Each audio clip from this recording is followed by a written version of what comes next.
gracias por la invitación. No tenía considerado hacer ninguna presentación, pero sí quizás comentar algunas cosas. Me llamó mucho la atención la presentación que acaba de hacer Scotiabank, ¿no? Yo creo que explicita varios elementos importantes de que tienen que ver con la conciliación trabajo-familia, ¿no? En lo personal tengo algunos años trabajando en la CTC y varios en mesas de conciliación trabajo-familia y en mesas de género que han propuesto distintos gobiernos en el tiempo. Y en ese sentido creo que es importante un poco lo que se acaba de mencionar, ¿no?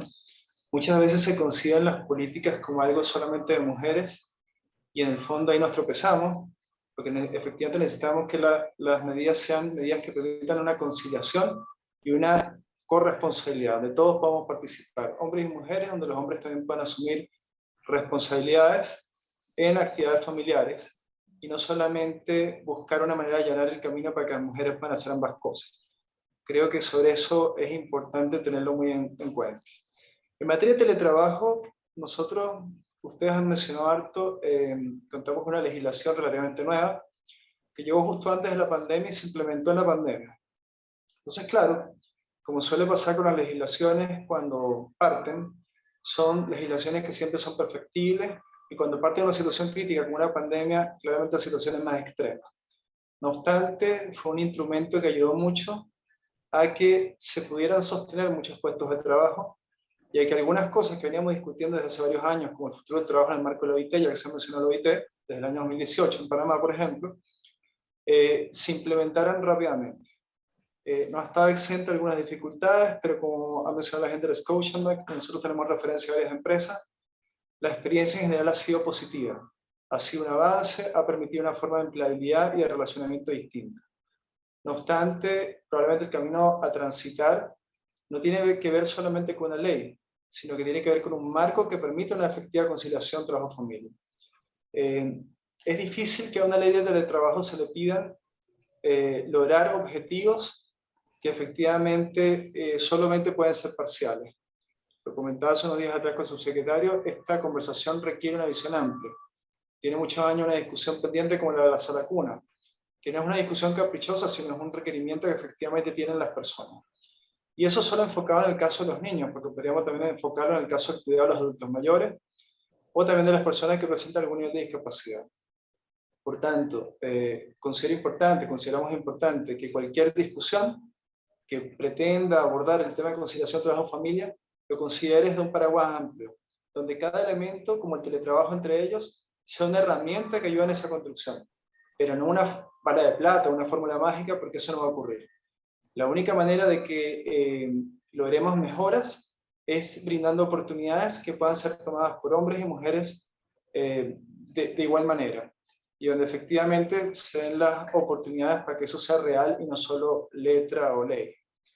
Eso yo creo que son algunas de las consideraciones que quería compartir con ustedes. Aparte de eso, señalarles que después que se implementó la ley, el año 2020, durante el año 2021 participé también por la CPC de una mesa de trabajo de seguimiento de esta ley, en la cual participó la CUT, la CPC y el gobierno, y en la cual durante 6 sesiones de trabajo analizamos justamente posibles mejoras.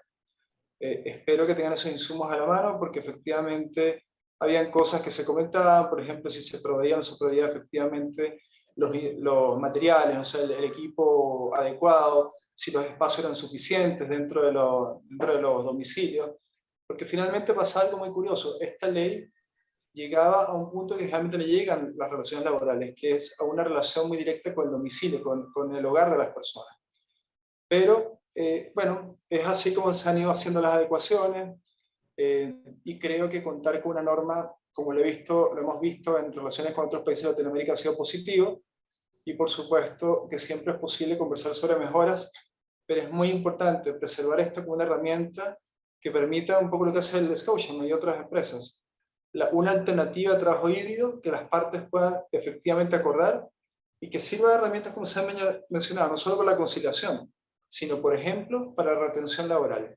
Las personas cada vez valoran más no solo su tiempo, a propósito de la reducción de la jornada laboral, sino la forma como administran su tiempo, la forma como pueden cumplir las metas, los resultados, y en ese sentido, contar con una ley de teletrabajo claramente es un aporte. Nosotros, insisto, para hoy no tenía ninguna presentación. Encantado de participar de estas conversaciones, de escuchar también otras miradas, otras posiciones, entender un poco lo que se pretende, las mejoras que se podrían introducir, pero recordar que es una ley que se implementó en una situación muy extrema como fue una pandemia. Con eso yo termino mis breves palabras y les agradezco el tiempo una vez más. Muchas gracias. Muchas gracias, Pablo. Muy importante también lo que nos puedan decir desde la CPC. Solo una precisión, por si se tiene que ir antes. ¿Coincidiría más con modalidad híbrida? ¿O porque hay organizaciones que no han presentado la postura de teletrabajo permanente a quienes tienen labores de cuidado? Entonces necesitamos como, por lo menos saber, por ejemplo, si aquí Scotiabank señaló más una modalidad híbrida. ¿Ustedes de la CPC han podido ver qué creen que pueda ser mejor en ese sentido, tanto desde el punto de vista de la productividad, también como se ha dicho a propósito de lo que significa la reducción de jornada, el tiempo? Mira, un comentario en breve. A ver, como en muchas cosas de la vida y en esta también, no hay reglas parejas para todo. Primero, el teletrabajo es algo que se requiere algunos elementos. Por ejemplo, conectividad.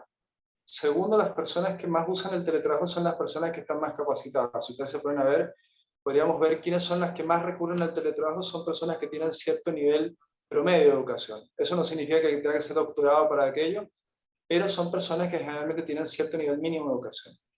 Y lo otro, la realidad de las empresas son tan variadas, son tan distintas, no solo por tamaño, sino por rubros. Hay rubros que claramente nunca van a poder teletrabajar. Hay rubros que en cambio tienen posibilidades de trabajar esporádicamente, por ejemplo, en una temporada, en algún minuto. Y otros que sencillamente les conviene que todas las personas teletrabajen porque efectivamente es lo más eficiente, tanto para las personas como para la empresa.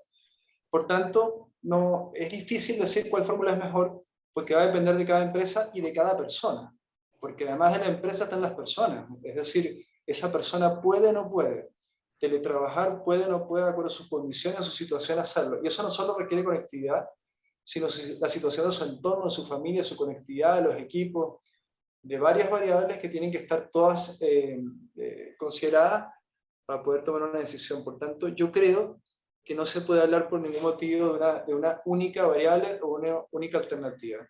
Obviamente pienso que una variable híbrida siempre tiene un valor en la medida que sea posible, porque si bien hoy, por ejemplo, yo les estoy hablando a distancia, lo cual es muy ad hoc al tema que estamos viendo, muchas veces es bueno verse, muchas veces es bueno compartir, y además hay una cosa que la pantalla no reemplaza, que es la parte del día a día cuando uno se encuentra. Sin embargo, hay labores que probablemente son más eficientes cuando se hacen a distancia, cuando no hay otra alternativa, porque también si no se permitiera que algunas alternativas se puedan concebir, quizás estas personas no tenían una alternativa de empleabilidad.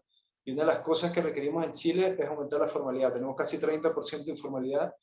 Necesitamos lograr que muchas personas tengan alternativas distintas y diversas de empleabilidad que les permitan insertarse en la medida de su tiempo y sus posibilidades, para que el trabajo sea, digamos, no sea precario, sino sea protegido.